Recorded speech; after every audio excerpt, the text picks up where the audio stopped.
are stories that connect us to ourselves and each other. These stories reveal who we are and show us the many vivid, wild colors of our truth.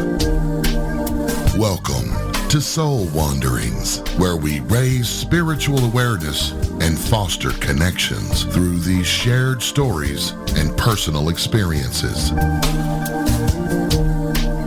And now, exclusively on KGRA Radio, I give you your host for Soul Wanderings Radio. Here's AJ.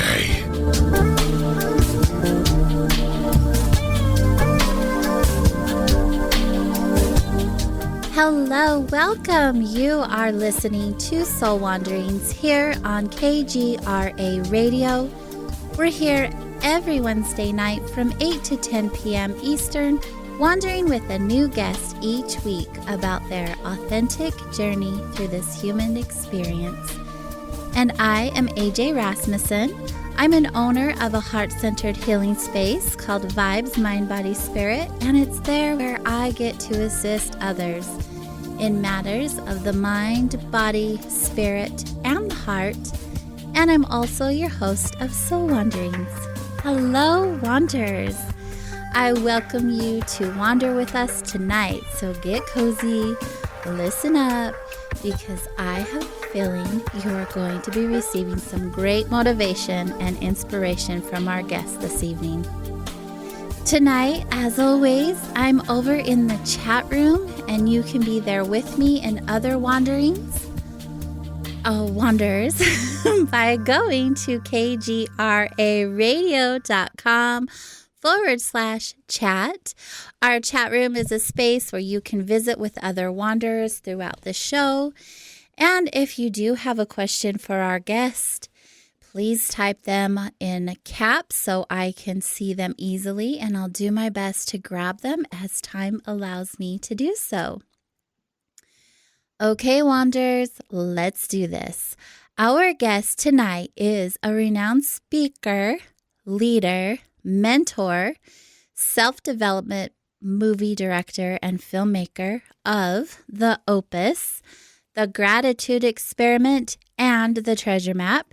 He is the #1 money coach for passive income, and he's also a best-selling author, and will be sharing with us his latest book, Personal Power Mastery, which he wrote after he interviewed more than 400 of the world's business and motivational leaders to gain the wisdom that creates this latest book. And over the last 2 decades, he's conducted extensive firsthand research into the lives of top business leaders from Nike, FedEx, Disney, Microsoft, Reebok, and a lot more. In fact, let's just continue on from these titles and hear more from the man himself. Please assist me in welcoming our guest, Douglas Vermeeren, to the show. Hello, Doug. Welcome to Soul Wanderings. Hey, AJ. Thanks for having me. It's going to be pretty exciting, I think. Yeah, of course. Everything that I have seen that you have shared has been exciting. Oh, thank you. Thank you. You have great energy, and I love how passionate you are about what you share with the entire world, apparently. Well, thanks. We certainly have a lot of fun. I can tell. It's awesome. So, as I shared with you, Soul Wanderings is a show about personal journey stories. And so we want to get to know you personally, and then let's dig into the meat of what you do in your life based on who you are and who you've become. Sure. Well, thank you for asking. Well, I guess the most interesting thing before we kind of get into sort of how I found what I was doing or am doing now. What's a good definition for me? Okay, what's it that I love and like? Well, I think family is most important to me, and that's probably the #1 thing. So I'm now a grandfather. We've got our 3rd grandkid on the way, so I'm pretty excited about that. But we've got 3 kids of our own, and one of the things I guess that we'll probably get into talking about is that we do things a little different in our family because I've been able to build a passive income lifestyle for myself. And so basically I get to be there for all of the great events that happen for my kids and grandkids, and we teach our students how to do the same, because we believe that abundance and how should we say, riches and wealth. It's not just about the money that we receive. I mean, we need that to be able to have the freedom to step away from trading our time and effort and inspiration and all these things. We need to be able to step away from that income and have that taken care of itself, so that we can actually bring our best self to those that matter most. Mm. So that's really, in essence, me. I'm on a quest to help other people, of course, fulfill the same journey. And I find, that when we find ourselves, I mean, there's so much that we never really consider until we get a chance to ask the important questions of really, who am I and what do I really want out of life? Right. Those questions. I love it. And when I am a witness to someone's journey, when they're like, wait, there really is more. And who am I? I want to learn who I am. Absolutely. That's the Yeah, good it's stuff. it's cool. And I love that too. There's nothing cooler than realizing that. In fact, I was just on the phone earlier today with one of my students out of the UK who's a school teacher. And for the first time, she's realizing that the thing that really needed to be taught most was her own kids. And now that Mm, she's got a passive income lifestyle and the freedom to do that, she's spending a lot more time doing what she loves, but doing it specifically with those she loves. mm. And so it's kind of a neat thing to see. Very exciting. I bet it is. I bet it's a very rewarding place for you to be in to witness so many people grow from the things that you're opening them up to. Absolutely. Yeah, just I I love it. It's very exciting. I love So it. tell me about like your childhood. Did you grow up knowing a lot about financial freedom, or is this No. something you learned as you grew up? No, it was actually quite the opposite. In fact, the family that I grew up in, my father worked in construction, and my mom babysat kids in the home. We were really kind of a lower income family. We didn't have a lot of money. In fact, I was wearing hand-me-downs until I was even in high school. And so I didn't have that background. And I also didn't have a lot of exposure to personal development or any of these kinds of discussions that we're so blessed to have today. We just didn't know. In fact, the idea of this concept we hear of working smarter instead of Mhm. working harder. Mhm. Well, my family's idea was working harder because that's smarter. And so it didn't really give me any really special advantage or leg up. In fact, kind of the way that I stumbled across this is I was working as hard as I knew how. I was struggling under some significant debt. And I was going to school at the same time. So I had student loans, I had car payments, I had credit card payments, I had all kinds of bills that were being maxed out. And I took a summer job selling pest control door to door in California. And while I was doing that, obviously, door to door sales isn't always the most productive thing either. It can be very challenging, a lot of rejection and frustration. And so I Mhm. was almost at the point of quitting. And I had a family friend of mine give me two books, in fact, that changed my life. The first was How to Win Friends and Influence People by Dale Carnegie. Fantastic. It was a great book, and it was my first experience with personal development entirely. And it was funny, as he handed me the book, he said, the first person you need to become friends with is yourself. Yes. That was a really big aha for me. And then naturally, as I read the book, my understanding of who I was expanded. And then the second book that he gave me was How to Win Friends and Influence, or sorry, Think and Grow Rich by Napoleon Hill. Mm. And in that book, for those of your audience who maybe aren't familiar with it, Napoleon Hill went out and interviewed more than 400 of the world's top achievers in his day. People like Thomas Edison, Henry Ford, the Rockefellers, the Wrigleys, all the major business titans of his day. And that's what he used to write Think and Grow Rich. And then when I read the book, naturally, again, I was just so impressed by so many concepts I'd never heard or seen before.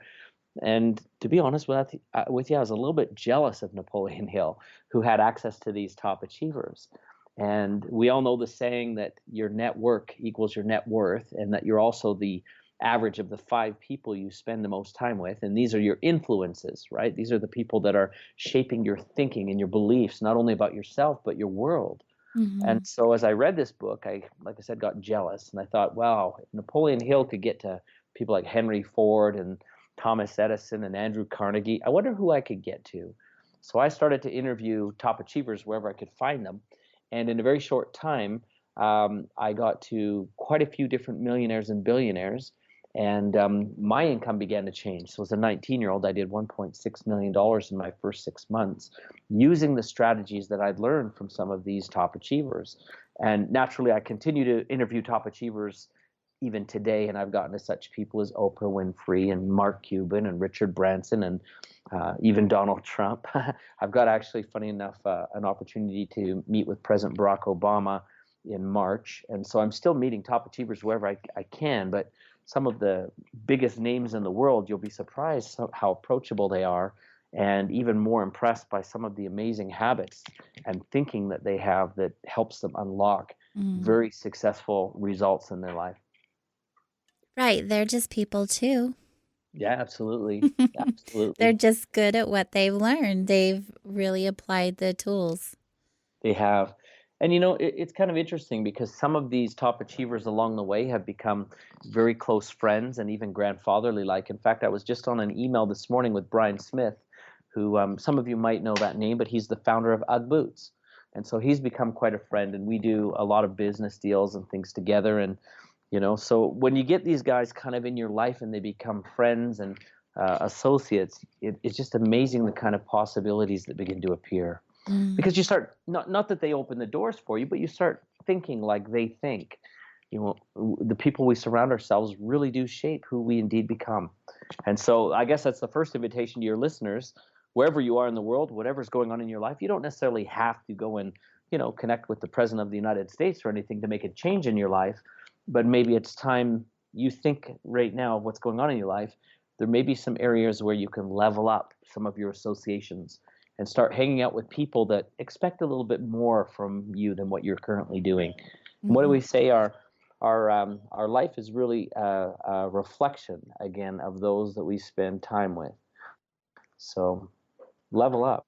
Level up. That's one of my words this year. I've noticed Yeah, I've said that quite a bit. Level up. It's time to level up. level up. Yeah. That's exactly right. So, there is a stigma that goes around for those who haven't been in on that level. I'll just put it that way. And so their viewpoint from where they're at, looking at those who are wealthy, or maybe they've even had an experience of someone who is wealthy that's been more negative. Hmm. In that regards, I have a question from the chat room. Do you examine the negative aspects of wealthy that have perhaps taken advantage of others to get where they are?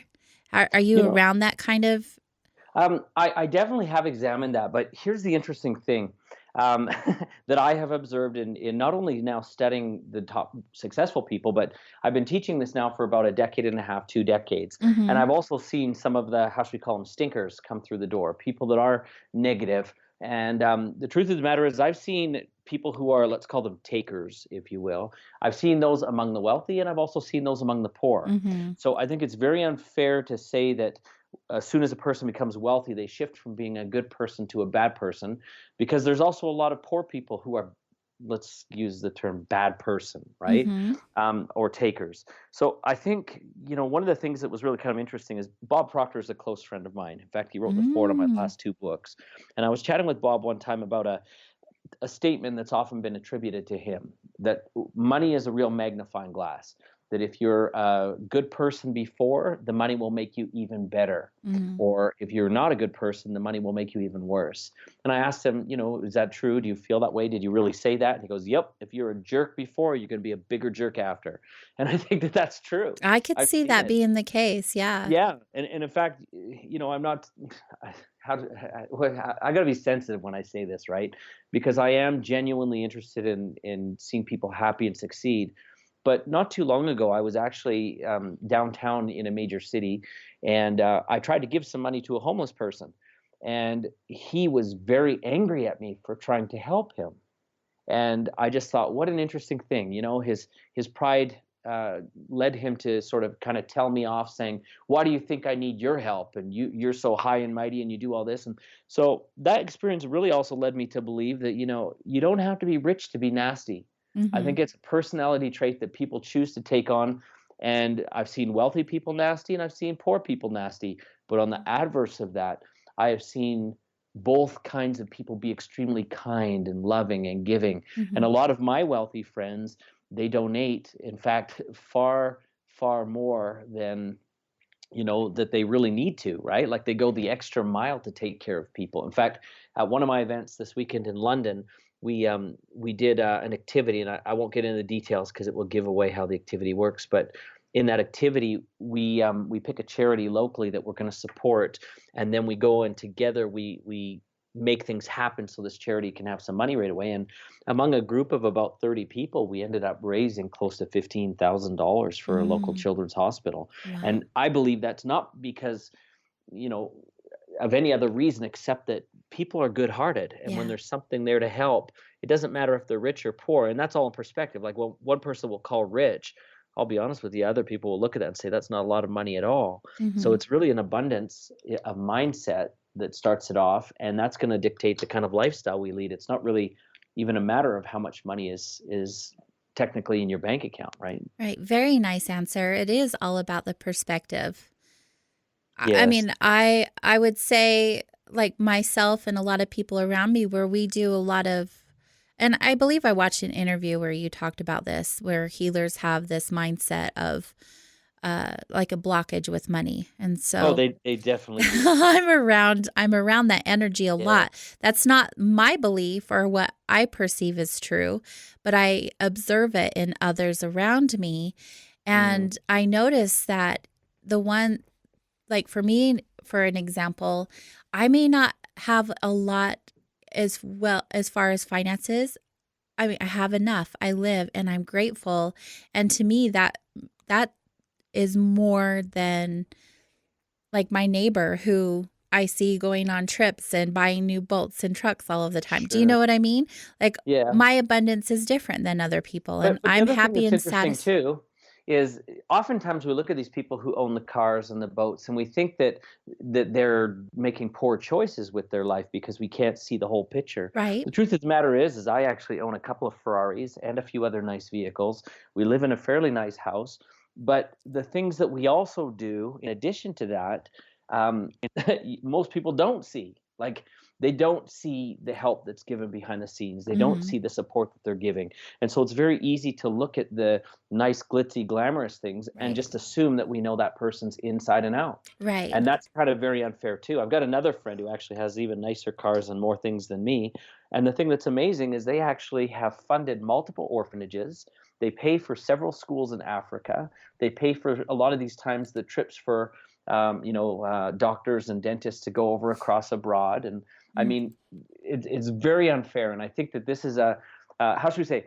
Let me maybe unfold it this way because this is going to be powerful. You're talking about the healers that are out there. Mhm. Well, these healers, one of the reasons they're truly broke, and I mean financially and emotionally, is Mhm. because they have one foot in scarcity. And you Mhm. can't have one foot in scarcity and attract abundance. You have to have Absolutely. both feet in abundance. Now, let me explain why this idea of scarcity is important. Most people think scarcity means that you're just thinking lack. Well, do you know what another form of scarcity is? Jealousy. Anytime that you are involved in jealousy or competing with another person, Mhm. you're experiencing a form of scarcity. Mhm. And so these healers who say, "Oh, I don't need money and it's not about the money." Well, can I tell you something else? Most of these people subscribe to the law of attraction. And if you look at what one of the early books on the law of attraction is, The Science of Getting Rich, the whole movie The Secret was even based on. Wallace D. Wattles in that book said, "Whatever may be said in praise of poverty, the fact remains a person is not truly successful until they are rich." Mm. So now let's take a look at that. I don't mean just money now, I mean abundance overflowing.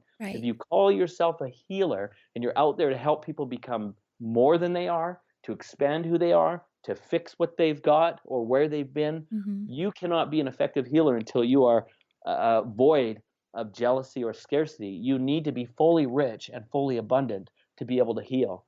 And I find that unfortunately, that's something that a lot of these healers struggle with because they feel like the path of poverty is the path of spirituality. Mhm. I don't know where they got that, but it's totally wrong. And until you get your own life figured out, let me put it this way: a lifeguard can't save others till they know how to swim. So Mhm. if you're there sitting in the negative and you don't have any money and you're wondering, how you're going to make ends meet, yet you call yourself a healer, I think that you've got to do some self-healing before you really are even qualified to go out and start lifting other people to a higher level. Yes. Yeah. When you shared that before, I was cheering loudly. I was like, he Yeah. gets it. He really gets it.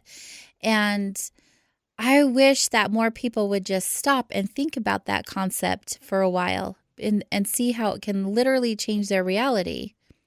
Well, it's absolutely necessary because the other thing too is that you're just doing a disservice not only to yourself by staying Yeah. broke and playing small, but you're also diminishing who you really are. So let me just maybe even put it another way. If you're truly a healer and you know that your material and the things that you share and the systems and strategies that you share to heal other people are genuine and real, don't you owe it to yourself to play Mhm. bigger? See, someone Absolutely. who plays small tells me that they actually doubt what their true purpose is. They Mhm. think that they don't feel like they've really got much to offer, so therefore they play small. Mhm. So if you're legit, you have no choice but to play big. If you're really that successful and able to help other people, you owe it to those that you serve to play bigger. Mhm. I mean, why would we leave anybody behind if we've got the tools to help them? Right. So I personally think that that whole idea of money doesn't matter is just a fearful person speaking. Right. And it's not just a disservice to yourself, as you said, but also to others, especially if you're committed to showing up for them on that Yeah, level. yeah, for So sure. I'm thankful that you shared that, especially here, because I know I have a lot of I'll people probably who get some are hate mail. quote unquote healers. You know what? Yeah. And that's okay. That's where they're at in their experience. And sometimes the truth stings a little bit, but we learn from it, in my belief. Well, I think the other thing, and again, I don't want to turn this into anything negative sounding because I get hate mail on this one all the time. I think sometimes people need to recognize that they're maybe not even qualified to be a healer. Mm-hmm. I was recently at an event, and well, I guess this even set this context up. You know, it's so sad. People watch, for example, The Secret, and then suddenly there was a million and one Yeah. law of attraction coaches out there just because they'd seen the movie once. They'd never heard of the law of attraction before then, Right. or how many times have we heard of somebody that's gone to see an amazing person like Tony Robbins and then suddenly they become a life coach and they've got no life experience?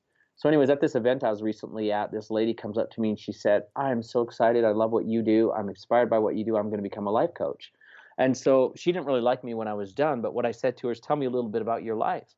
And as we began to speak, it turned out that she was right now homeless and she had family members that would not take her in because she was apparently, according to them, toxic and very challenging with relationships. She also informed me that she had some addiction problems that she was dealing with, as well as a gambling issue.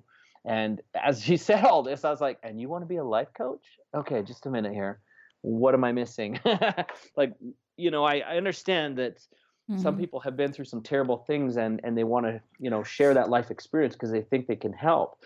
But when you get two victims together, it generally gets worse. Right. Do the So work first. you got to do the work first. And I also believe that, if you don't have something that can lift other people or, something to offer, it's really a disservice to the entire industry to put yourself out there as some kind of a coach or healer. Mm. Now, one of the things I'm going to tell you that I encourage my students to do, because we do train people how to do this too, is the first thing you need to do is really become a student before you can become a master. Mm. And if you follow my social media, you see that on the subject matter that I'm an expert in, which there's really only two, that's creating passive income for people, helping them to find their financial freedom through that. And the other is the mindset that it takes to create that.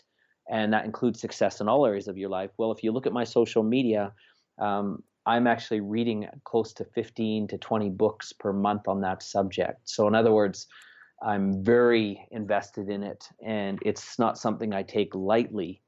And I think that that's something, if you're calling yourself like the same as if you were a professional athlete, if you said you're a professional NBA player, you better be playing the game every day, Mm-hmm. Yeah. right? And I Yeah, think that absolutely. The proof is in the pudding, right? the proof is in the pudding. And so you've got to become so well versed in the conversation. You've got to know what your competitors are talking about. You've got Mm-hmm. to know what the latest trends in that in your industry are, and you've got to know also what hasn't worked. And I also think it's unfair for a lot of coaches and speakers, like, recognize your limits. I just recently ran into another lady who is being sued because of some of the things she was telling her clients, where they actually needed professional medical help and medication, but she was telling them no. No, you don't need that. Mm. The power of thought will fix everything. Well, the truth of the matter is that some people do have chemical imbalances and they need professional help. And your, dialogue with them is, maybe helpful, but it's not enough. And so we also have to be responsible in this industry to understand Mhm. what our limits are and be able to take care of people. If you're truly there to serve, you know when it's time to step out of the way and Yeah. recommend them to get help elsewhere. Right. So, Like yeah. you Anyways, said, this is learn how to turning swim. into a kind of a rant Yeah, about this. no, that's okay. But we are going to stop because we are past our break time. So let's do that. We are Soul Wandering with Doug Vermeeren this evening, and there's still more to come. There's much more than what we've started out on. Nice. Yeah, but We'll be talk sure about to. passive income when we come back. Yeah, Let's get some money for these people. Yeah, that sounds like a good plan. Stay close, you guys. We'll be right back.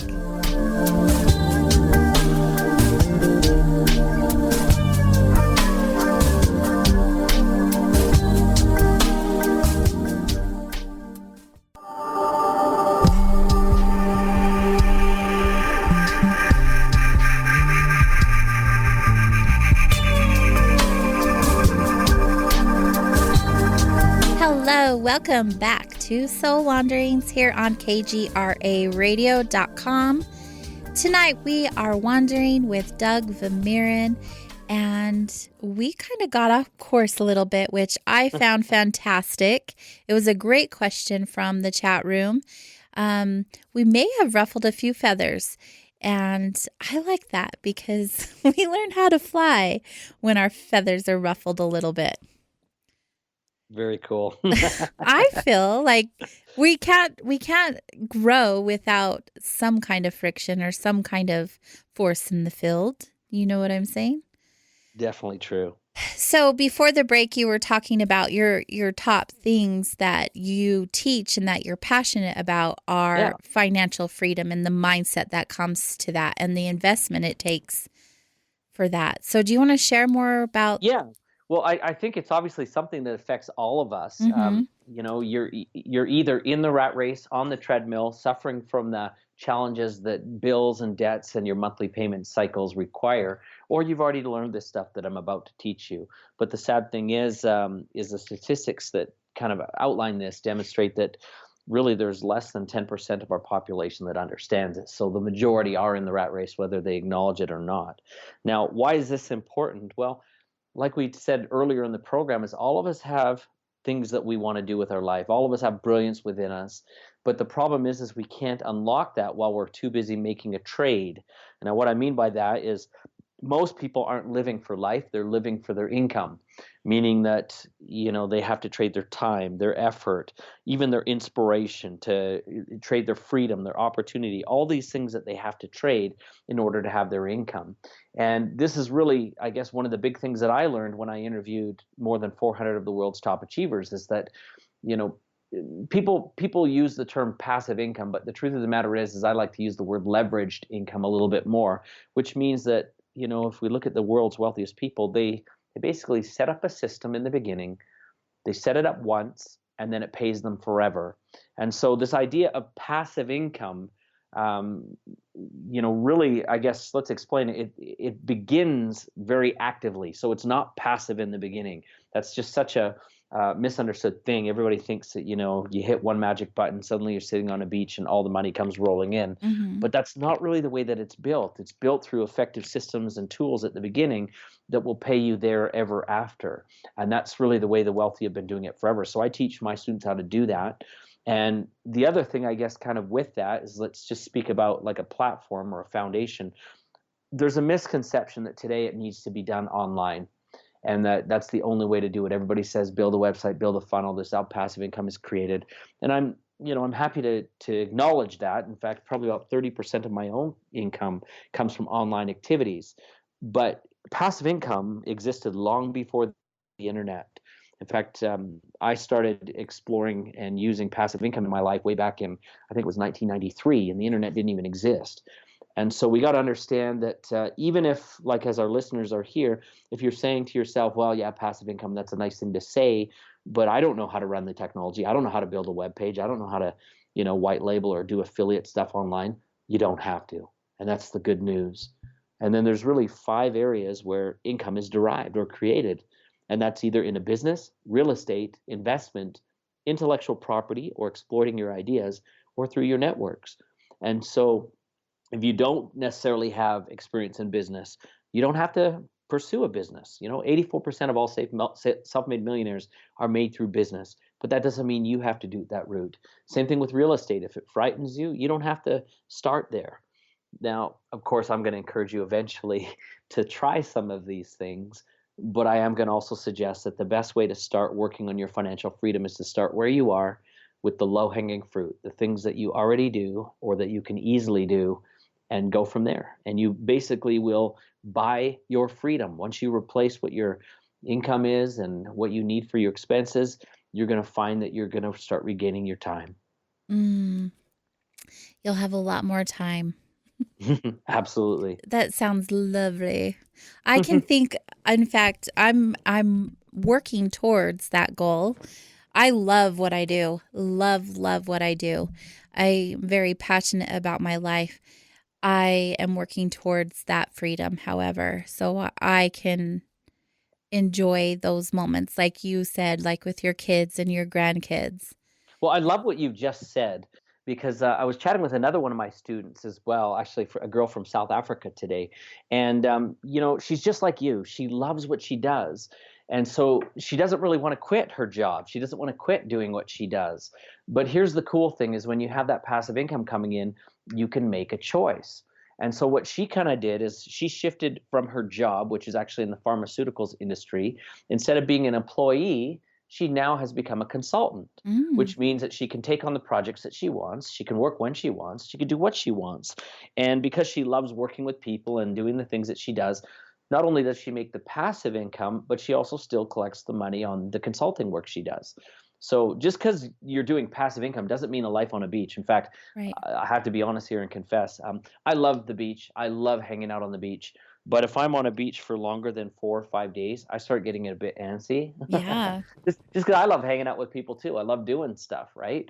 And so, I mean, I probably take more holidays than many people, but I couldn't be on constant holiday. It just wouldn't Hmm. work for me.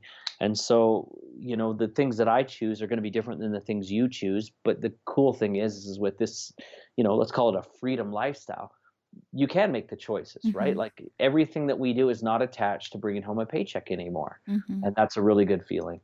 Right. I can imagine. I like the beach as well, very much so. And I wouldn't mind a few days, but I'm like you. I like to be doing things. I like to be, I don't want to say busy because that's a different mindset, but I like to occupy my time with things that I enjoy doing and not just lounging around all of the time. Yeah. However, a few days on the beach sounds very nice right now. Well, I'm up here in Canada, and to be honest with you, outside we've got frost on the trees and some snow and all that. So, Hmm. yeah, I'll be heading out to a beach here fairly soon.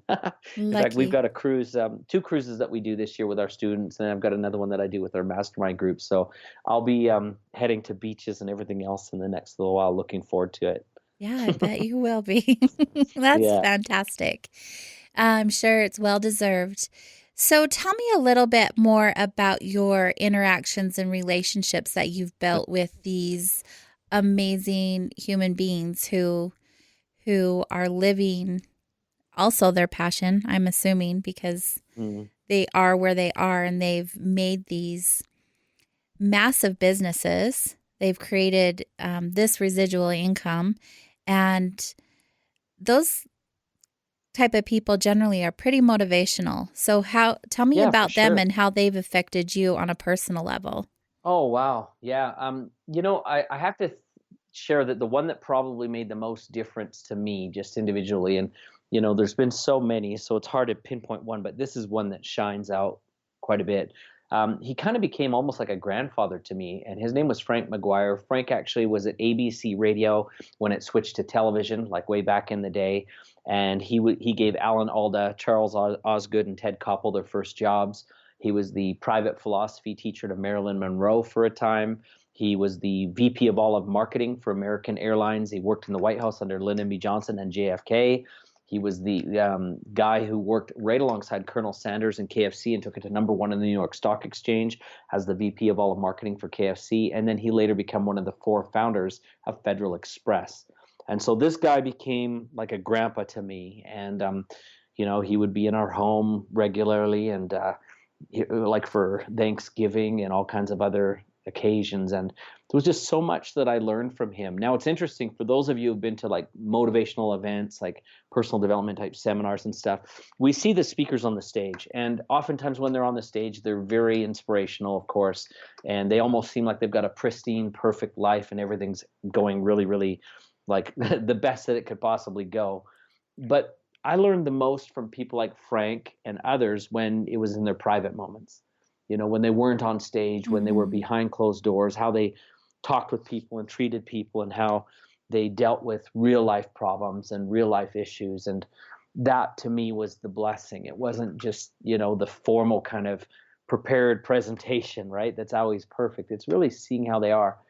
And there were so many experiences like that, specifically with Frank and others, that just really helped me, I think, to become the kind of person publicly and privately that I wanted to be. Mm. So and if you're thinking about experiences to share, there's just so many. There's just so many, even in the way that he would treat people. That we hear this idea that how you treat the little people when no one's looking really truly reveals your character. Mm-hmm. And I can say in that circumstance that many of these top achievers revealed kind of who they genuinely were. And to me, that was pretty powerful, right? It was very powerful. I believe that. I like to watch people and observe them when they think nobody else is watching.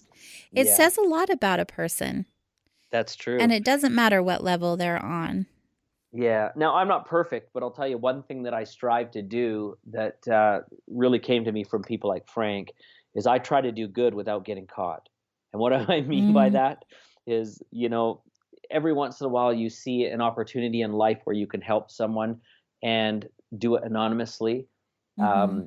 And for me, that's where the coolest joy comes from. What do they say that the quickest way to feel better about yourself is to do something for someone that they can't repay? I'm going to add to that a quicker way to even feel better is something that they can't repay, but also they can't discover who did it. And I think that that's, I mean, it just feels good. So I Mm-hmm. kind of have that as a hobby. I like to do, how should we call, hidden gems of kindness wherever I can. And I mean, Mm. sometimes, yeah, I get caught, so it happens. But if you can do it without getting caught, then that's a real cool thing. Just the energy of it feels Yeah. really And good. I believe karma as well takes care of everybody. What do we say? That the universe is an echo chamber, and Mm-hmm. how you show up determines what shows up for you. So if you show up with fear, hesitation, grumbling, criticism, comparison, jealousy, all these things, that's Mm-hmm. exactly how your life will continue to go. But if you show up with goodness, boldness, that you're there really Mm-hmm. with purpose and with your passion, and you're there to bless other people regardless of the consequences, you're going to find that you just cannot help but have your cup overflow. It's incredible. I could not agree more. I used to be years ago, like 8, 10 years ago, in a very victim mentality mindset. And the way that I've shifted in just the healing, the growth that happens as you progress in life if you choose to do so. My whole reality is such a contrast from where it has been, all because of my mindset. Mm. People See, now we're kind of into the underestimate the realm of power of your personal power mind. mastery. Now we're talking about the personal power mastery stuff, right?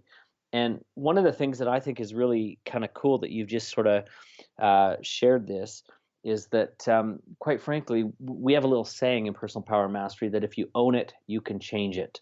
And Mm, most people don't own the situations in their life. Most people will complain and they own the kind of run from story. things. Yeah, they'd rather own the story, Right. and it's really really a shame because what you choose to own are the results that you're eventually going to receive. And so if you own the story that you're negative and you're challenged and you're in all these uh, difficult situations, I mean, that's what you're going to receive again and again and again, right? Right. And that's just something I believe you have to learn. I wouldn't have learned that had I not gone through the experiences and wanted something different and more for myself. I Do you Yes. believe that someone has to get to that point to say, you know what, I want something different?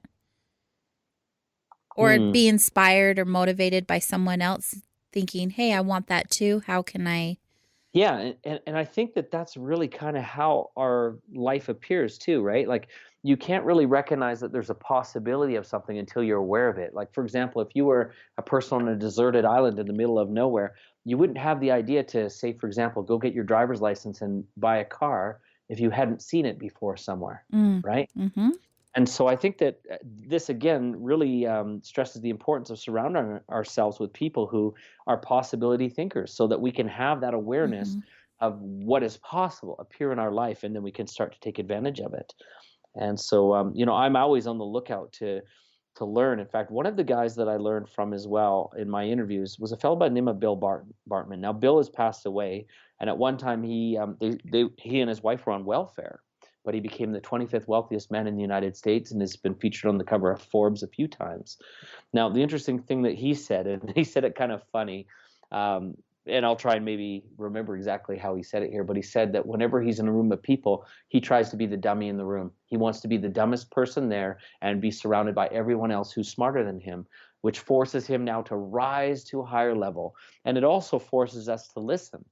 One of the things that was very powerful to me early in my career, learning how to build passive income and also take control of my life, I had a mentor who I brought a business plan to, and as he was looking at it, he started to give me some tips and advice.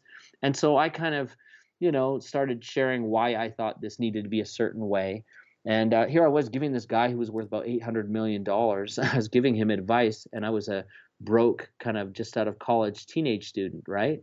Anyways, he endured this for a little while. Then finally he said to me, listen, you can be rich or you can be right. You cannot be both. mm, And then he proceeded to explain that the problem why most people are broke is because they let their ego determine what comes into their life, which means they say that they have all the answers, they know enough, and they don't need any help.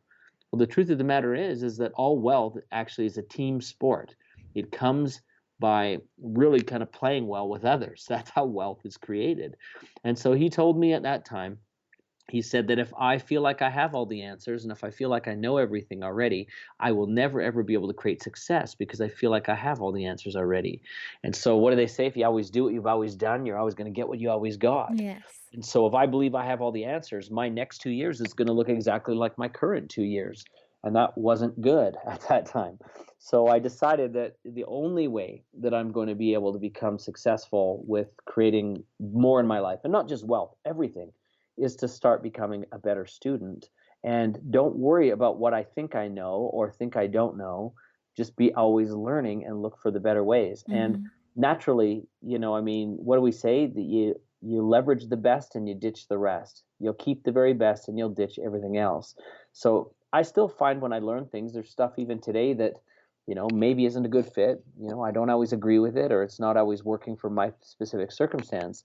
But I need to recognize what is and what isn't, which means I at least have to be listening. And I think that that's a big problem that a lot of people have. They just are not interested to understand, and so therefore they never grow. mm. Very great points. So he ruffled your feathers a little bit, would be safe to say. Yeah, It but was in a one good of way. those moments. In a good way. Yeah. Yeah. Yeah. I really, really like that you're sharing these experiences with us. I love the expansion my brain is going through right now. I'm like, oh yes, I have a lot of things I'm going to write down so I can also set some new levels for myself. So thank you. Well, you're welcome. And I think that that's the important part of life, though, too, is if you want to expand what you have, you must start by expanding who you are. Mhm. That's just the way life really is. You have to be it before you can do it, before you can have it. What are the top 3 ways you would recommend to others to expand who they are? Well, I think one of the things that we talked about already was to own it before we can change it, right? Now, Mhm. if we're talking about the book title of the last book that I just did, Personal Power Mastery, that title was deliberately chosen, and I think there's so much power in it. The first word personal is that you need to make sure that your involvement in your own life is very personal. In other words, no one's coming to rescue you. You need to decide that you are going to make the changes that you need to make your life what it is. Mhm. And I think that that's really a foundational principle. You cannot delegate your life away, and that includes blaming others. The second in that title is power, And power means the capacity to take action. So it's not just enough to say, I'm responsible. You now need to start to take action and deliberate action. And for some people, just like we talked about in the beginning, that might mean leveling up your relationships. That also might mean shutting off the TV a bit more. That might mean waking up a little earlier. But you need to take some action, and you need to remember that you've only got one possibility in life. And the third is that word mastery. Now, mastery is kind of a misunderstood word because everybody thinks it means a level of expertise, but it doesn't. It actually means a level of diligence or a level of determination. And that's really what a master creates. In fact, I do mixed martial arts competitively. That's one of the things that I do. Yeah, I know I'm a grandfather, but I still compete. But one of the questions a lot of people ask is they say, how long does it take an average person to get a black belt? Well, the answer is average people don't get black belts. So you've got to decide that you're going to dig in your heels, you're going to go for something, you're going to become the best at it, you're really going to dedicate yourself to it, and you're going to become a master. And that's really what mastery is. It's really sticking to it. Mm-hmm. It's looking to improve and doing that daily, day to day. So I'd say those are some of the big things that people need to start with. And then I suppose the other is probably the very first principle of it all, is to simply make a choice. And that whole idea around choice, I think, is so often missed. Like, out of all the success books that we talk about and that we read, no one really ever talks about the power of choice. Mm-hmm. And I think that that's something that we need to talk about a little bit more. Let me maybe just share a quick story to illustrate that. When I was doing my success interviews, one of my favorite interviews that I did was not with one of the world's most successful people. In fact, I decided I wanted to find out who in the world deals with change. Like, what groups of people either teach change, facilitate change, or make change, and do it quickly and in a hurry. Well, eventually I wound up at the doorsteps of those that work the suicide hotlines. And if you think about it, those people need to affect change in the quickest way. You know, someone calls, they're distraught, they're ready to take their life, they're at the worst point in their entire life, right? And, you know, what are you going to do to get them changed out of that, right? So this was a very interesting conversation. So when I was chatting with the lady that trains these people, she said to me, out of all the things that we can say, there's one thing that we cannot say. And I said, well, what's that? She says, we cannot tell them they cannot, like, don't kill yourself. We can't tell them, don't kill yourself. And I was like, what? Like, that's the first thing I would say to somebody who's wanting to kill themselves, right? Like, don't do it. She said, well, the reason we can't do it is because it takes away choice. That's why they feel that way. They feel cornered. They feel like there's no other option. That's why they got to take their life. So the last thing they need is one more person taking away choices.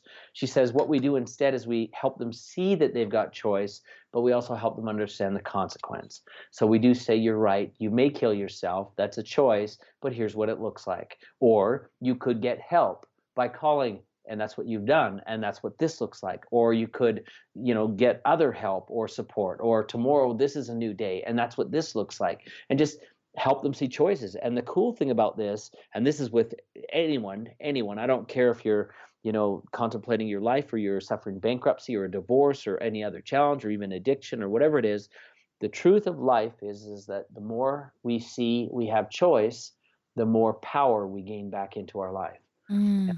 That's a powerful principle. And, you know, in our personal power mastery seminars, we've had people with all kinds of difficulties come through, people that have lost loved ones in combat or due to drunken drivers, or people that have gone through bankruptcies, or even spouse cheating, or like any kind of thing, addictions, the whole bit. And we've always found that when they come in, oftentimes they're paralyzed because they can't see what to do. They don't know. They're devastated. But as soon as they start seeing that they've got choices, they don't even have to take the choices. They just need to know that that's available. As soon as that appears, then suddenly their power begins to return to them. And that's a really cool thing. Yes, the power of choice. That is a topic I feel needs to be discussed a lot more often. You guys are listening to Soul Wanderings on kgraradio.com. We're going to take a quick break, but stay close. We'll be back here shortly to wander some more with our guest, Douglas Vermeeren.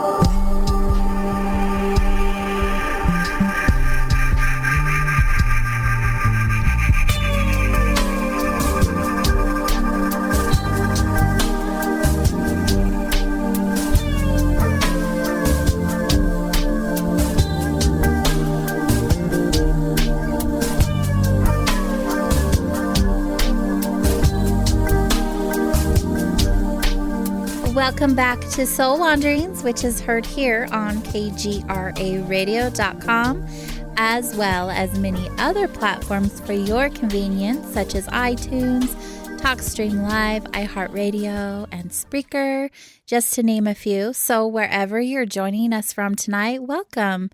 So happy to have you here wandering with myself and Douglas Vermeeren this evening.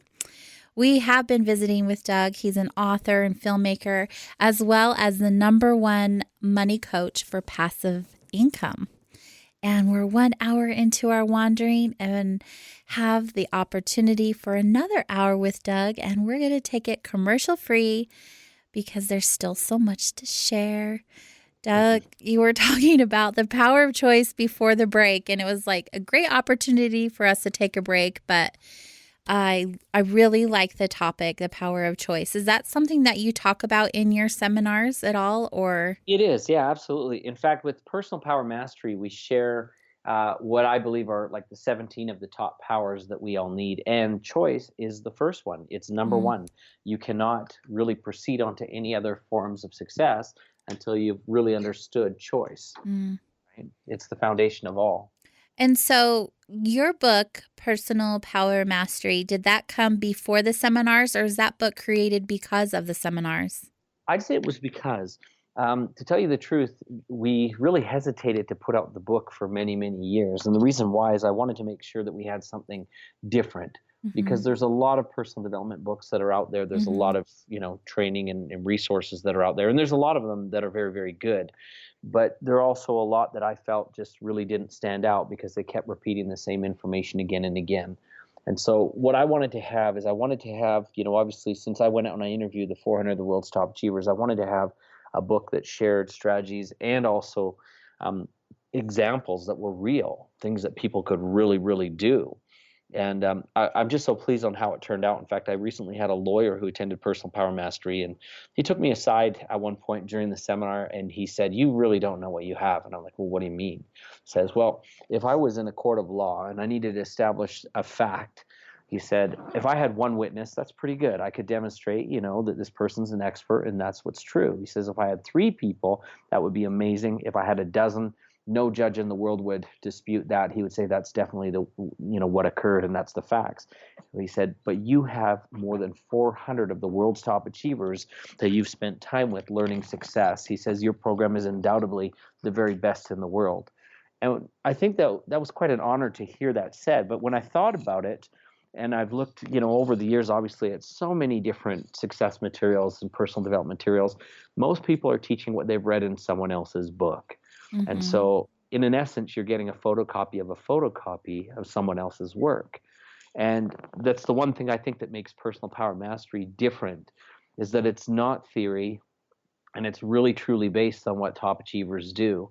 And I think it's also worth noticing that there's a few of these powers, these 17 powers, that quite frankly, many success books don't even have. Like a lot of them talk about goal setting and time management and, finding your why and all of these things that, maybe are even becoming a bit repetitive and a bit trite in the personal development industry. But there's a lot of things that, we discovered in working with the top achievers that nobody's talking about, stuff that most people are missing. And that's why a lot of people are really struggling, I think, to find a way to make things work for them, right? I've seen that here locally. As a matter of fact, there are a lot of seminars and they are teaching the same things because they read a book or they went to a mastermind support group or something. And it's kind of become a trend, the self-development thing where people are learning it, but they're not actually applying what they've learned. Yeah. Well, I think it's kind of that saying that we often say that, call some people seminar junkies. And I think that that's too bad. The truth of the matter is, I think if you're going to, pay to become a student, you should really, even before you take the course, you should have a game plan on how you're going to implement. And that's the reason you're taking the course. You're not taking a course just because it's out there. You're taking one because you've got a goal. And this is, something that's going to facilitate the achievement of that goal. I think that that's something that a lot of people really lack, is that specific and clear. In fact, one of the little sayings we tell our students is that a goal that is specific and clear becomes attainable and near. And the problem with most people is they don't have a level of specific, what's it, how do you even say that word? Specificity, I mess it up every time specificness. too. Yeah, you know what I'm talking about. Yeah, I do. But most people are just not specific enough in what they want out of life. And I'm not saying that you've got to have everything figured out. You don't. But I think direction is more important than velocity. And most people are looking for a quick way to get there, but they don't know where they're going. And so you really got to answer the question, where are you going before you start the race? Mm. Do you really feel like you need to know where you're going? Is I that think you have to a have some belief? general directions. Yeah. Okay. Yeah, I definitely do. Right? And by the way, I guess while we're on this subject, what's kind of startling to me, um, and I'm going to get a lot of hate mail over this too. You've got a lot of gurus that are out there saying you've got to find your passion and your purpose, and Mm. that's the direction that you're going to. Well, I really don't think that that's accurate. In fact, Warren Buffett once said that this idea of following your passion and purpose and what you love, it's kind of selfish. He says if you're focused, what you like about you is your hobby. What others like about you is your business. And so the thing that I've always taught in personal power mastery, as I've seen it demonstrated in the lives of the world's top achievers, is yes, it's true. You can find value in pursuing your passion and purpose, but if you're doing it by yourself, you're always going to be broke and lonely. What you need to do instead of following your passion and purpose is to recognize where your passion and purpose overlaps the passion and purposes of others, and that area of overlap is what you should be seeking, right? So that therefore you're going to find others that will validate what you're doing, which is a big part of our human experience. We all need to feel validated, but we also need to find something that's of value to others so that they will compensate us for that. And that's why I think Mm. so many of these speakers, they've got a book sitting in their garage, stacks of them that no one will ever buy, or they've got empty, half empty classrooms that no one will ever go to a workshop with, or business owners that have a business that they love but they've really not got enough clients to make ends meet. It's because they're so focused on what they love about it and they're not focused on serving. And when they focus on that area of serving and how their passion and purpose overlaps the passion and purpose of others, then that's where things really start getting interesting for them, right? I've never heard it put that way before. Yeah. Because everything I've been taught is to live your purpose, to live your passion. And I believe in that to a certain extent, but I've also felt a little bit empty and also on the other end of that. But Yeah, living, it's definitely true. yeah, living a passionate or purposeful life is really easy for me because everything I do, I know the value of my time. And so I do the things that I love. I no longer surround myself with people, places, or things that don't feel good to me anymore. Mm. And so I guess that kind of plays a role. I mean, because I Yeah, want to be yeah. around other people who are also with the same mindset and find value in what I have to offer as my passion or purpose as well. Yeah, absolutely, it's true.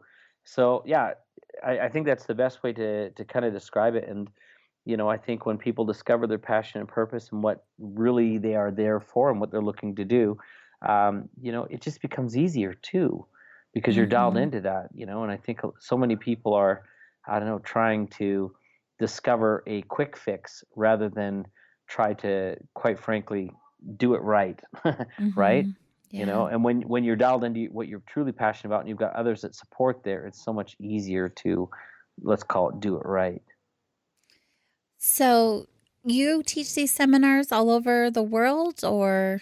I do. Yeah, we do both. The passive income one we just taught last weekend. I was in London. It's called Never Work Again, and then obviously personal power mastery as well. But the next speaking that I'm doing, funny enough, I've got another event in the UK beginning of February. I'm also in Manila, the Philippines this year in the next couple weeks. Singapore, Kuala Lumpur, Las Vegas, and where else are we at now? Oh, Montreal coming up.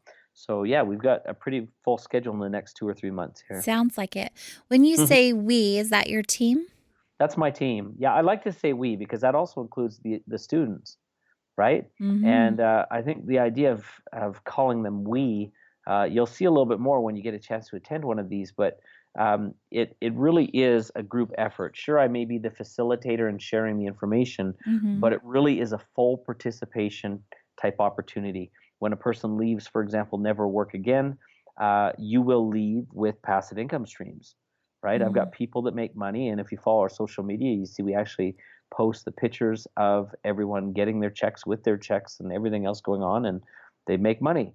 But we also see very quickly in personal power mastery that people literally come out and their lives are totally different, right? I would hope so. Yeah. I look forward to to an event near me in the future because that is something I would love to attend. Well, maybe we'll work together and we'll create something. And then obviously so we can have you come out and share with us too. That would be amazing. That'd be fun. So much fun.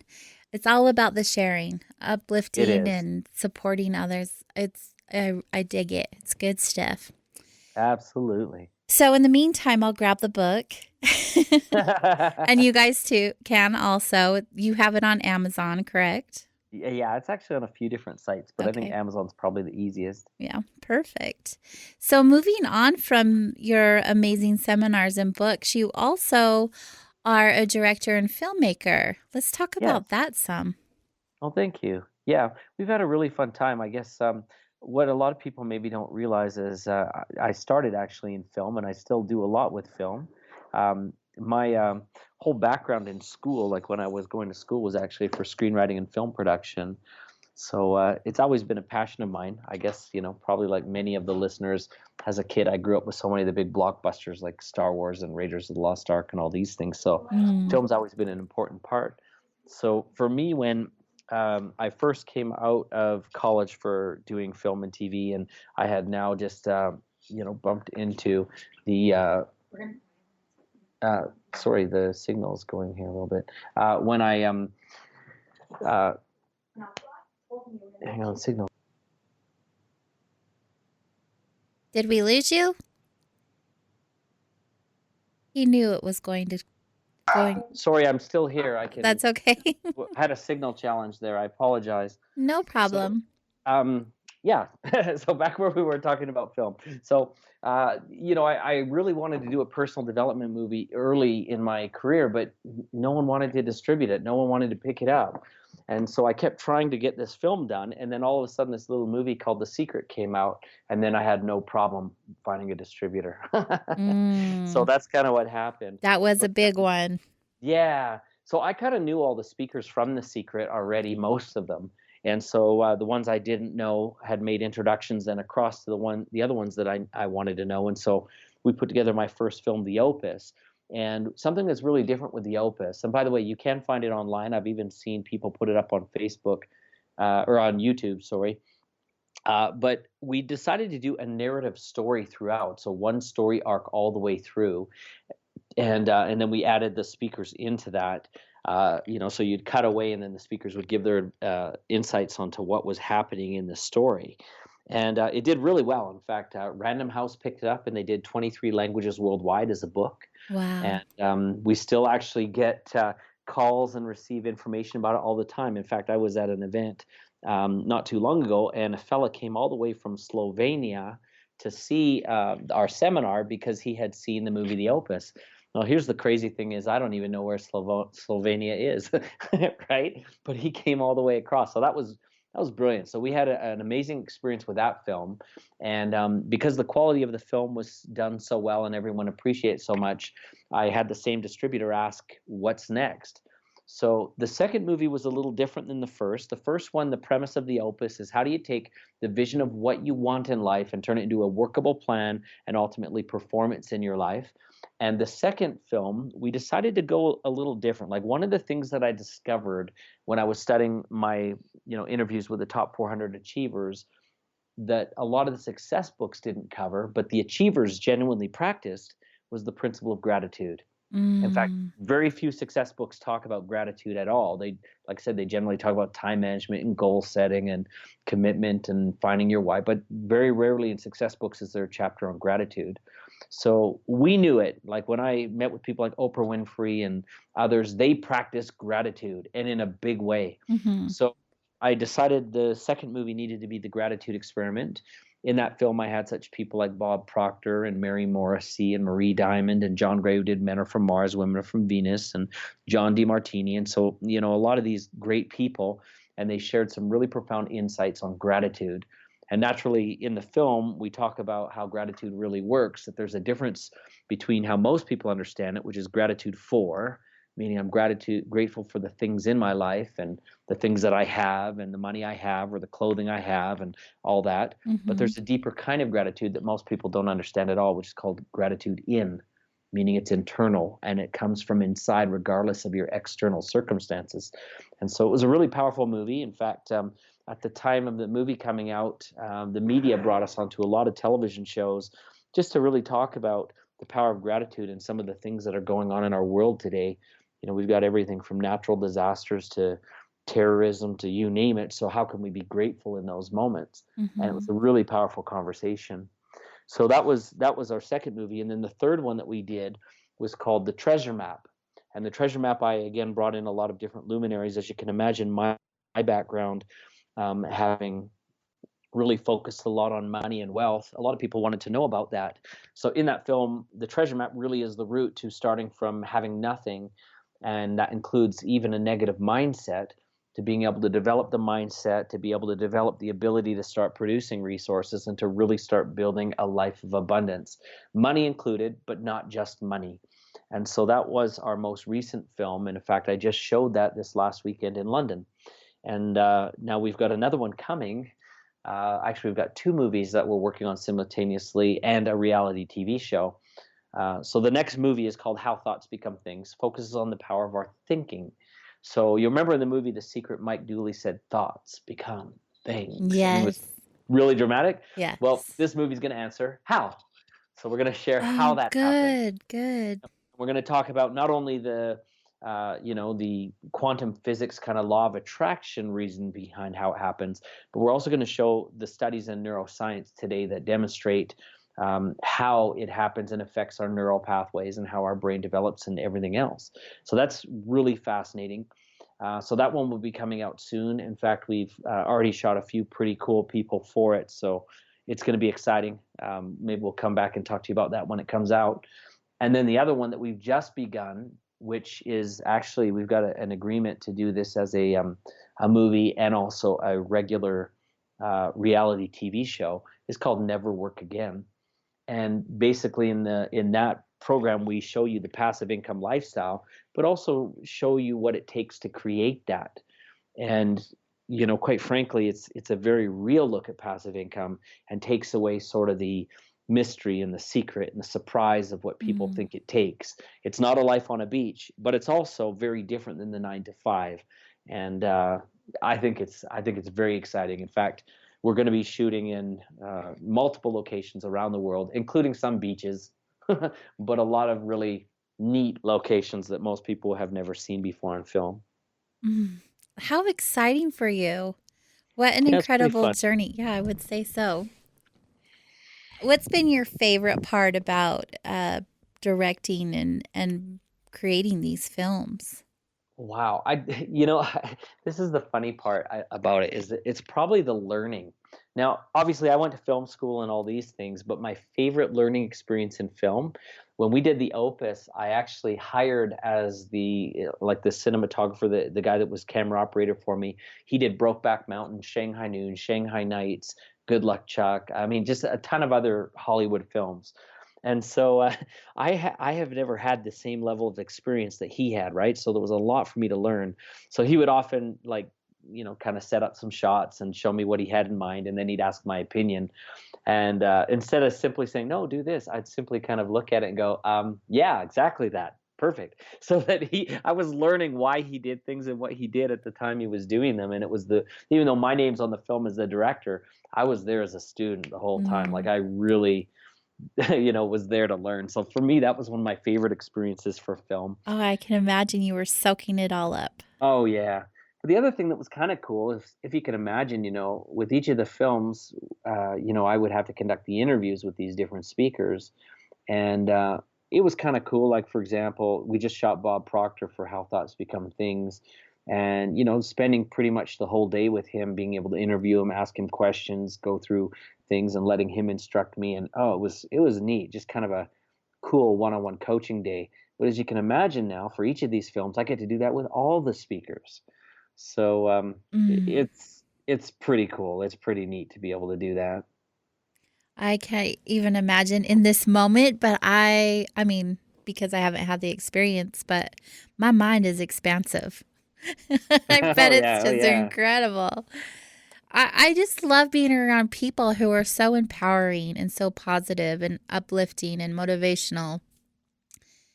It's cool. It really Yeah, is like a it is drug, cool. if you will. Yeah, definitely. I can see why you're having so much fun. Well, that's really what it's all about, right? It's just all about having fun, Well, and I think that's the journey of life: is we enjoy what we do and we contribute where we can, and it just makes everything meaningful. speaking of the journey of life, um, we talk a lot about spirituality on the show. Are you a religious person or more of a spiritual person, Well, that's a great or a little question. of both? I think I'm a little of both. And I guess I have to understand maybe a bit more about what you mean by the differences between the two. Uh, I'm assuming, and I'm not saying that this is right, so you're gonna have to correct me. Are you saying that religion is kind of the outward expressions, the ritual, the attendance at church kind of thing, and spirituality is more the connection to things of the spirit? Is that what you're meaning? Well, that, and I feel like it's more of a personal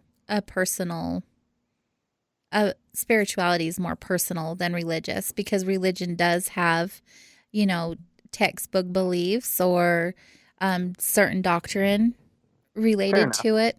And Yeah. spirituality, some people think it's kind of hokey and don't get involved with it when they are more religious. So I ask people how they feel about each and what Yeah. it means to them and how Well, it plays a factor in their lives. yeah, I love that idea, and I think it's pretty cool. Here's something interesting to think about. Like in personal power mastery, when we do the training, there's really, how do we explain this?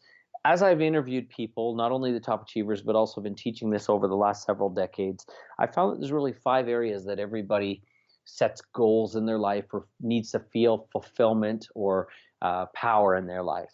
And one of those areas is spirituality.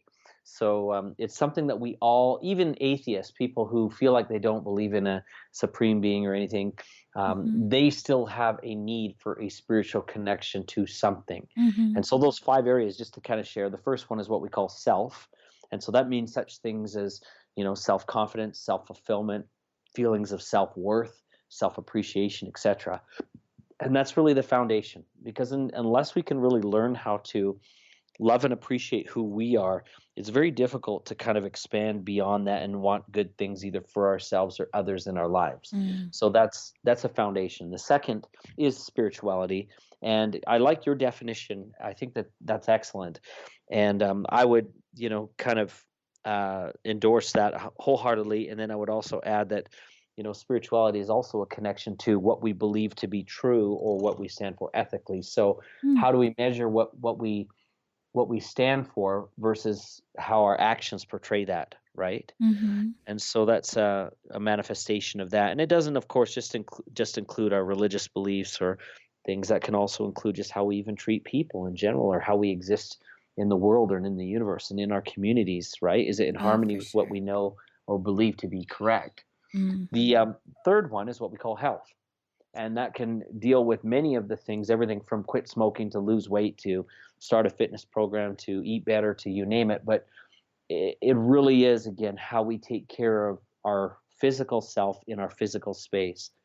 The fourth one is what we call relationships, and that can include not just our relationships with significant others, but also with everyone in our life.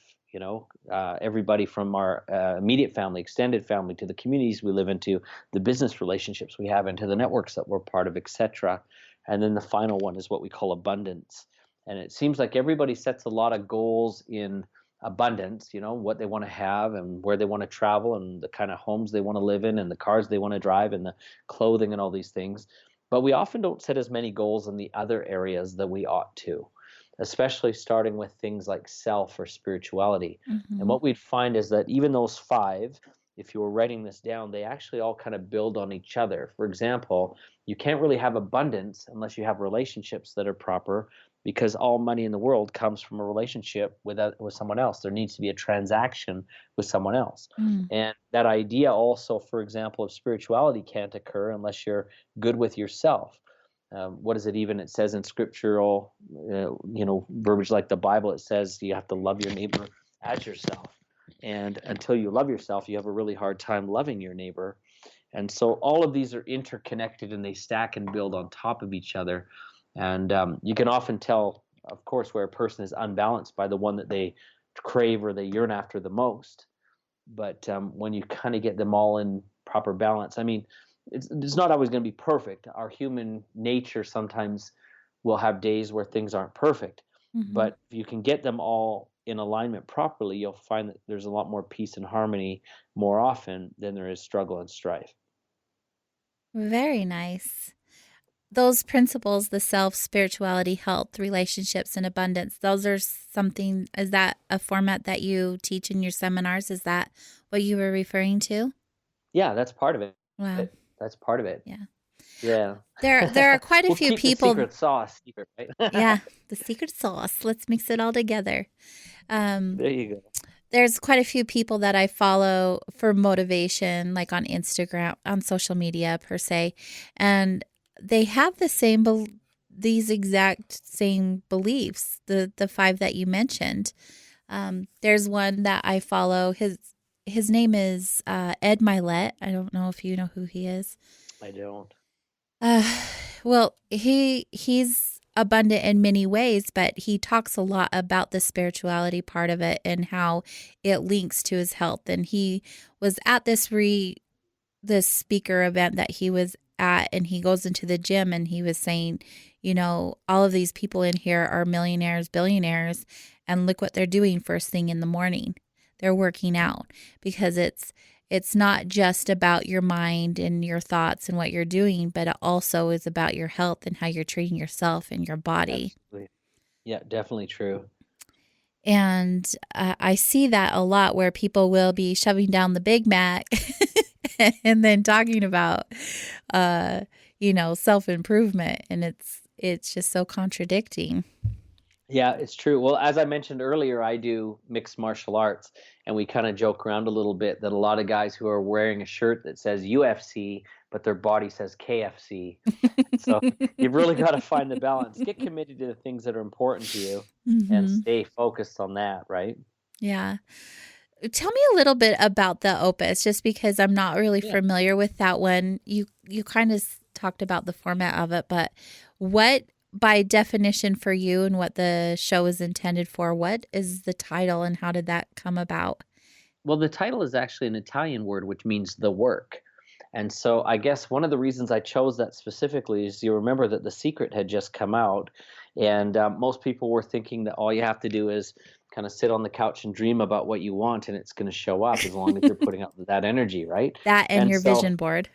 yeah. And by the way, most people do vision boards wrong anyways. Hmm. They cut out these pictures of all the things that they want on it. Well, there's two things that specifically you need if you're going to have a vision board effective. One of them is you also need to write why you want those things on the vision board. So there needs to be a description of why this is important, and it needs to be highly emotional. But the other thing that you need is the actual dollar amounts of what these things cost.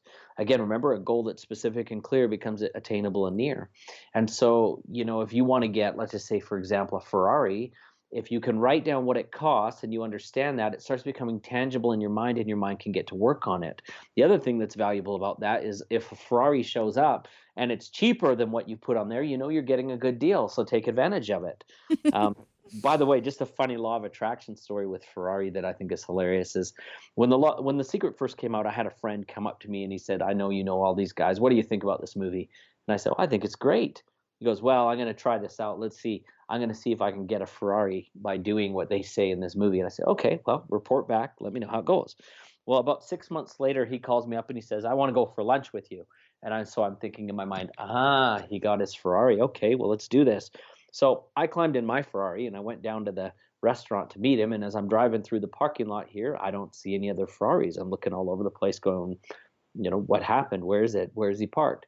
So needless to say, eventually I park and I go inside. And as I find, my friend in this restaurant, he's sitting at this table with a girl. And I was like, okay, I didn't know, we're bringing dates or whatever.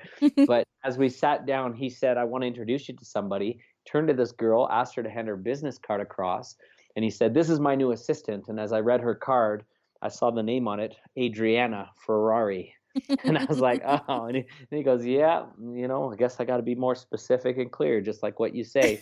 And so it's true. Yes. So if you're doing a vision board, you've got to be very specific. Don't just cut out pictures of stuff and put it on. Really get articulate behind it, why you want it, what it's really going to cost, what that's going to look like when it arrives. And you'll see that will give you some focus on being able to create it, right? It's not just a matter of putting the feelings out there. You've got to take the steps in the right direction. Right. Increase the probability that it's going to occur. Got to do the work. Yeah. So when I saw the movie The Secret, of course, I loved it. I thought it was a brilliant beginning of a conversation, but I thought that the follow-up movie needed to be a little bit more focused on the work. So that's what the title, The Opus, means. And in the film, we talk about how when you have a vision of what you want in life, how do you turn that ultimately into a plan that you can work, some real tangible and strategic things that you can do regularly, daily, etc., and then turn that into performance in your life. And by performance, what I mean is something that flows full of harmony without any kind of additional efforts. It just begins to flow. And so what we did is we took the story of a young boy who wanted to learn how to play the violin and, eventually become a world-class concert violinist and show kind of his journey, from realizing the dream as a young boy to all of a sudden being able to attain it as an adult. And of course, through the story, he goes through some difficulties. Like at one point, he has lost his eyesight and he, becomes blind. And so how would you overcome that difficulty, right? How do people look at problems? Because the truth of the matter is even if you're using the law of attraction and you're trying to do all within your power, there's sometimes difficult times, right? Like it's not always easy to get things to happen. And sometimes even the universe tests us to see if we're worthy, or it's sculpting us into someone who can, achieve and maintain that level of success, right? So we explore that in the movie. And, like I said earlier, we cut between that story and then the advice from several experts. And in this film, we had Jack Canfield, who is also in The Secret, his business partner, Mark Victor Hansen, who together they did Chicken Soup for the Soul. And in fact, they talk a lot about what they did when, at first they were trying to get Chicken Soup out and everybody was rejecting them, how they continued and stayed on track. That was an interesting, story. We also included people like Marcy Shimoff, who was in The Secret, John DeMartini, Morris Goodman. You'll remember the gentleman that crashed his airplane into the power lines and had broken his back, and how he recovered and was able to live a normal life. Joe Vitale from The Secret is in the film, John DeMartini, and a handful of others who, most people maybe haven't heard of, but were just as incredible. Like we had one of the top female entrepreneurs in the world who is in there, Luann Mitchell. We had Bill Bartman, who I spoke about earlier, who became the 25th wealthiest man in the United States. My mentor, Frank McGuire, who was one of the co-founders of Federal Express, is in it. We've got there's an F-18 pilot in there by the name of Ed Rush, who has flown several missions into Afghanistan and Iraq and places like that, and so he provides his perspective, and just some really amazing people that share their insights on how you can really start living the life that you intend to, the one that you every morning that you have to go to work and you're sitting at work, the one that the life that you don't want to do. This movie is how to create the life that you do want to do as you're, having to struggle through the other things.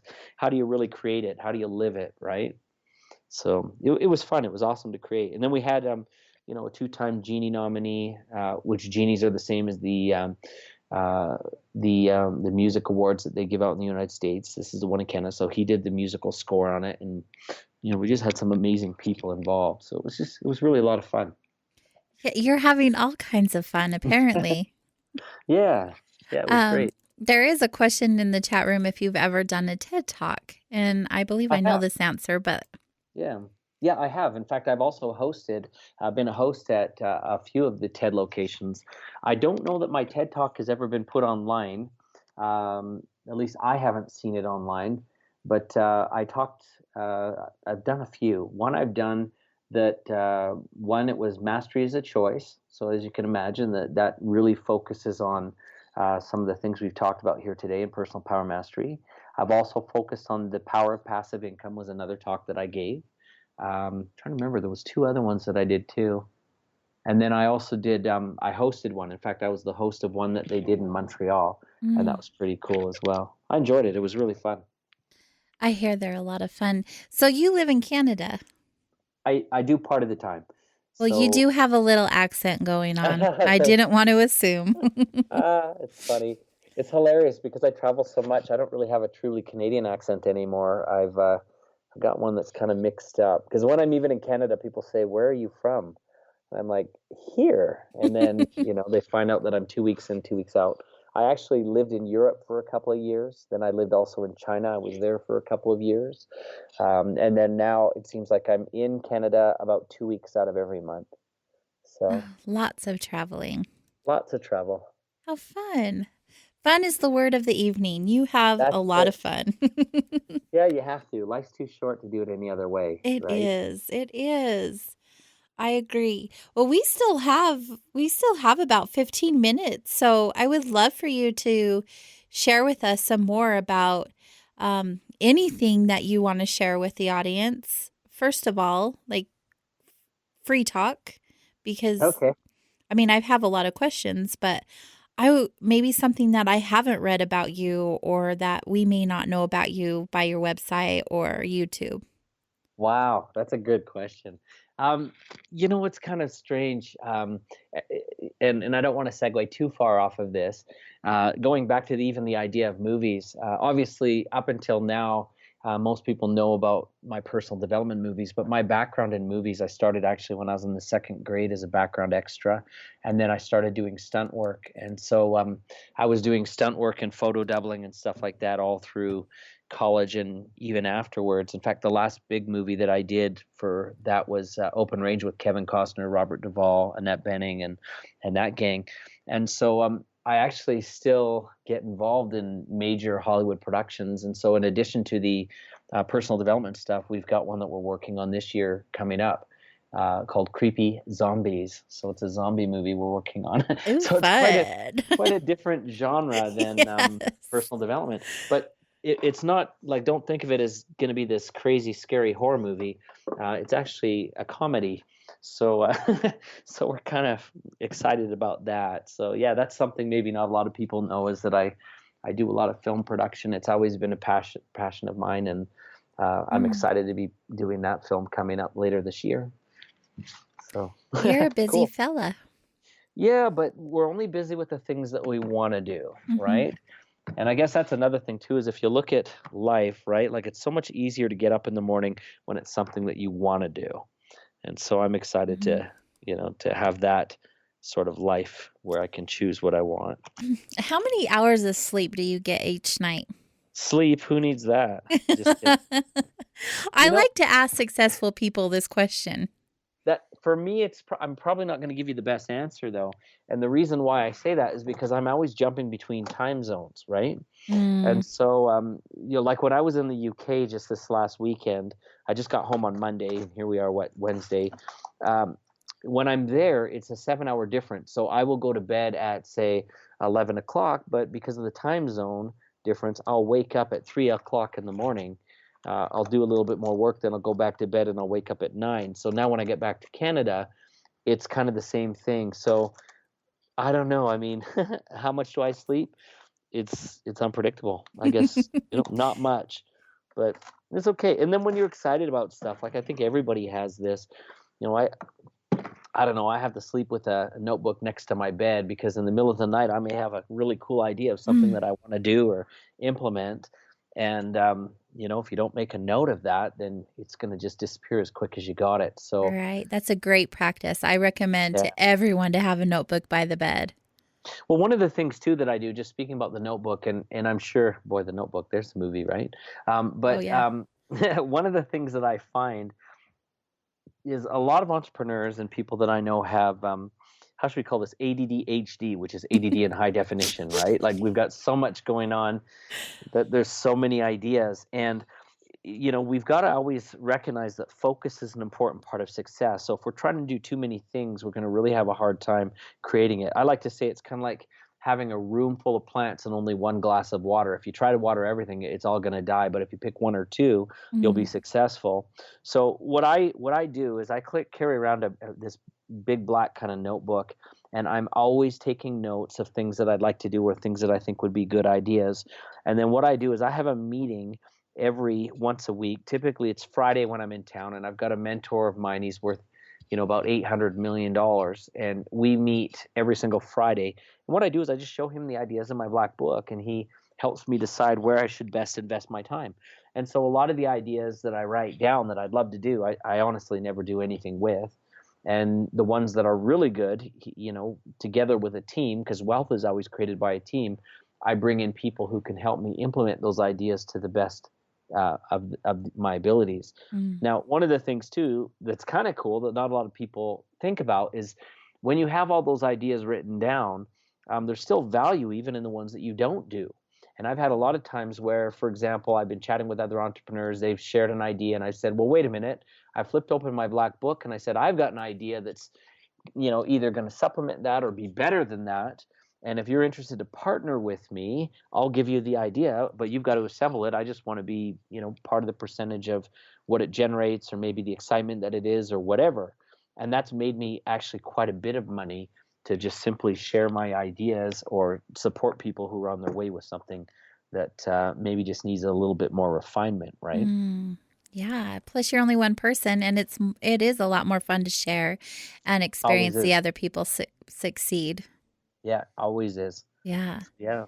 No, that's cool. Definitely cool. The success part. Obviously, you're a very successful man, and every person that I have met that is succeeding with what they are achieving in their life has a daily practice. Mm. Is that something that you have as well? Like some people will get up and meditate, work out, goal set, journal.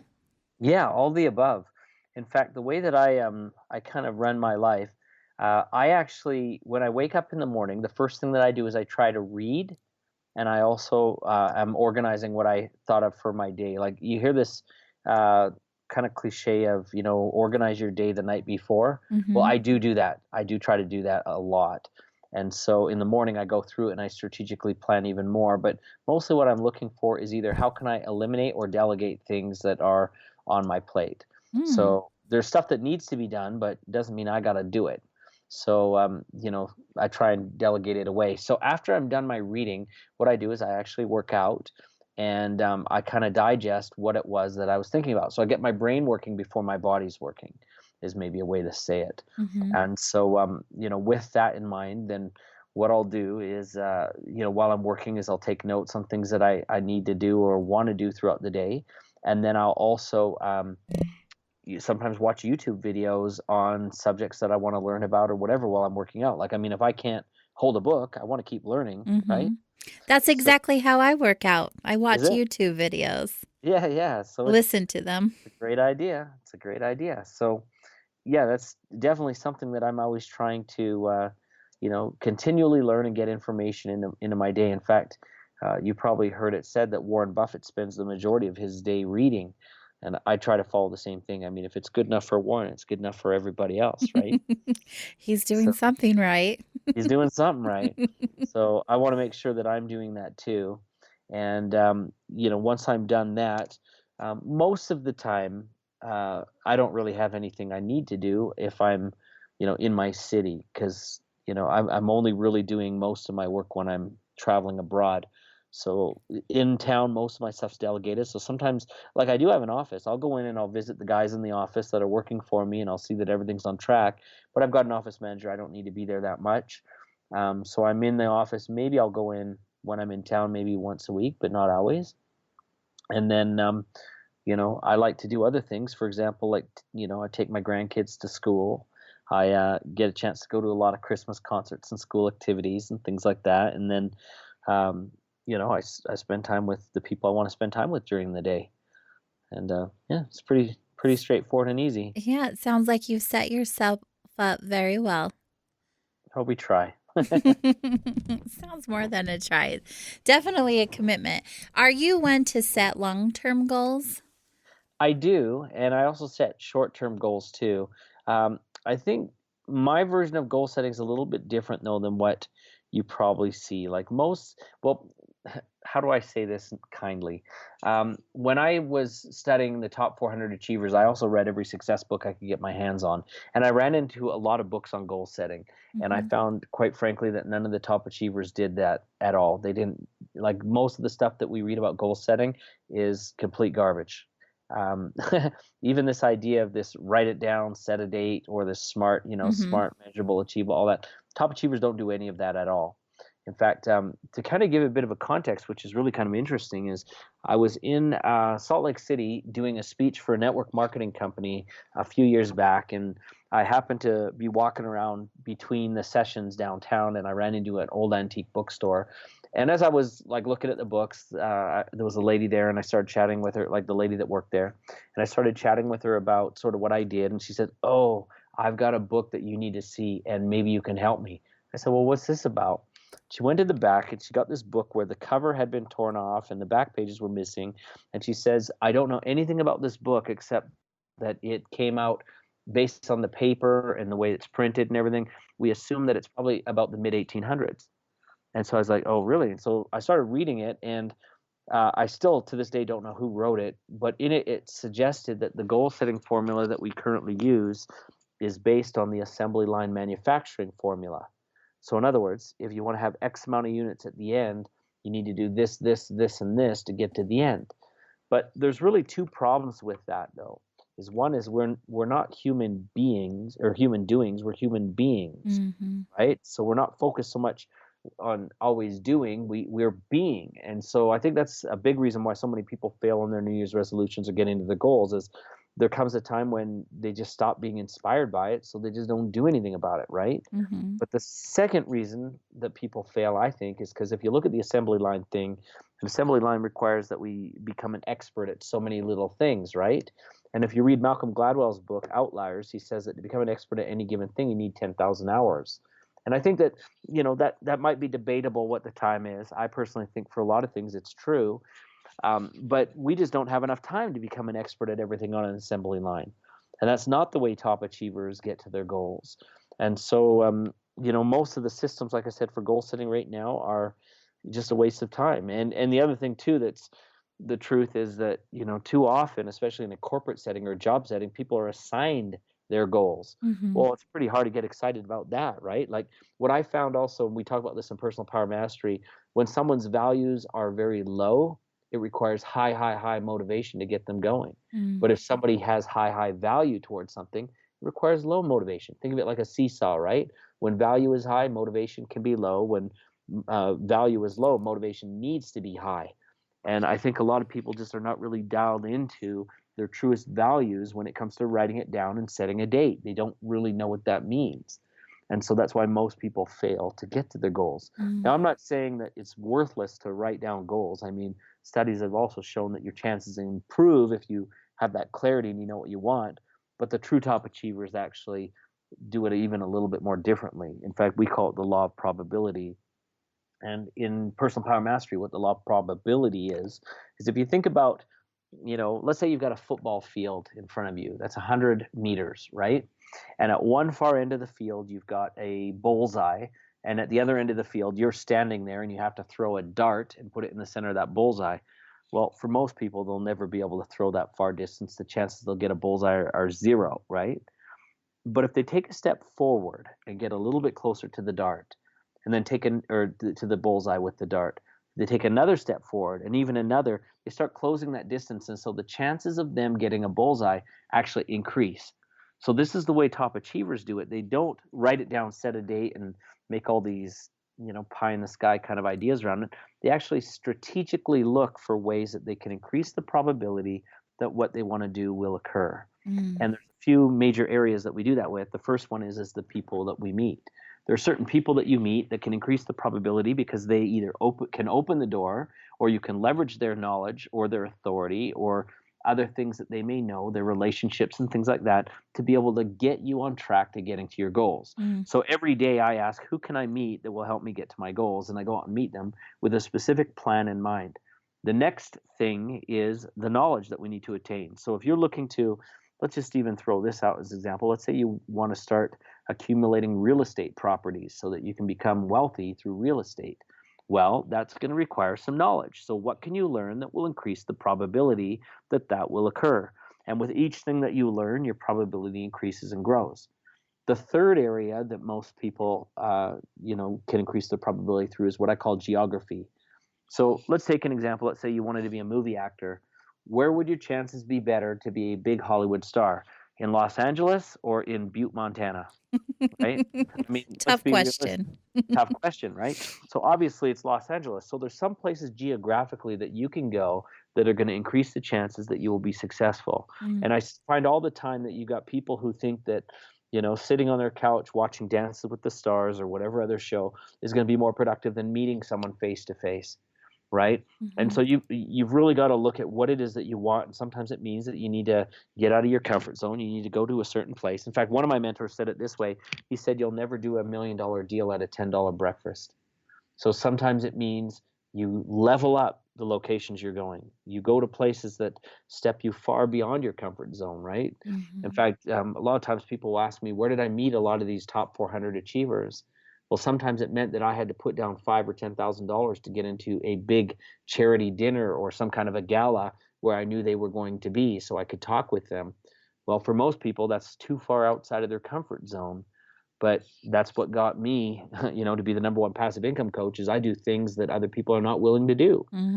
I will go out of that comfort zone. So you've got to shift your geography up. If you want to open doors that you've never been through before, then that means that you're gonna have to get up off the couch and go places you've never gone before. And then the final thing with probability that most people miss is what I call the principle of frequency. It's not enough to go out just once to meet the right people, or to once to learn those things, or once to go get a new geographical location. You've got to do it daily, and maybe even multiple times daily. You've got to consistently be looking for ways to increase your probability. When I had a chance to chat with Jack Canfield for the movie The Opus, and we've had lots of chances to chat since then, but I specifically remember that he said that one of the things that made Chicken Soup for the Soul the successful book that it was is they made a goal that every single day they would do a minimum of 5 things that would increase that book's chances of getting on the bestseller list. And I think that's where a lot of people kind of miss it. They think that, they do a couple of things and they figure they've given it everything they've got. Well, no. You've got to do a ton of things sometimes to make the big goals happen, and you've got to do them consistently again and again and frequently. And then what happens is those activities that you do end up compounding on each other, and you've got massive exponential returns that show up from it. So if you really, really want something, kind of like what we even said in the first hour, you want to be a coach or a speaker, it's not enough to just kind of pretend the part. You've got to be doing everything in your power to really develop that ability to provide value to others. And that's for anything you do in life, not just coaching. That's everything. Right? I love what I love all of this information. It's so good. Yeah, and I love what Jim Rohn said too. He said that the biggest blessing about becoming a millionaire isn't the money that you make, it's who you become in the process. And that's really the truth, is any of these things, because you're consistently doing them and pursuing them, are going to develop massive habits of success. And it's going to change who you are. You have to expand who you are before you can expand what you have. And that's just the truth of life. What a great way to end the show. Thank you so, so much for your time. You've dropped some truth, and I appreciate it very much. Well, thank you. We had a fun time. Yeah, and next time you're in Salt Lake, hit me up. I'm in Salt Lake actually every once in a while.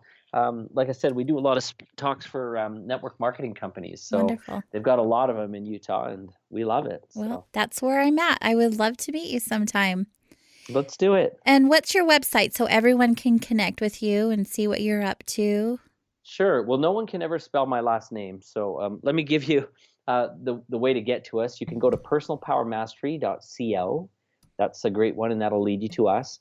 But I'm also going to suggest, even if you go into Google and type in #1 passive income coach, it will come up with all kinds of links to us. We've got a lot of free resources online.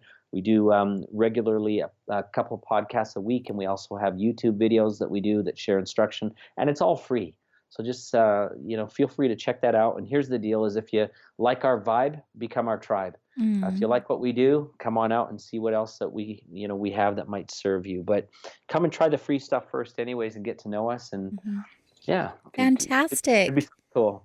Yes, thank you so much. It's been a joy to have you here and learn more about you. Your energy is contagious. I'm very thankful for it.